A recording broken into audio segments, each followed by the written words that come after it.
Hey guys, welcome back to the channel. In this tech tutorial video we're going to show you how you can insert a new screen into your app on adalo.com. So let us guide you through this. So navigate to Adalo app builder, and I would like to insert a completely new blank screen here and fill it with components later.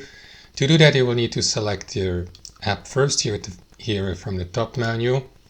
Next, here in the app editor, navigate to the screens tab, scroll all the way down.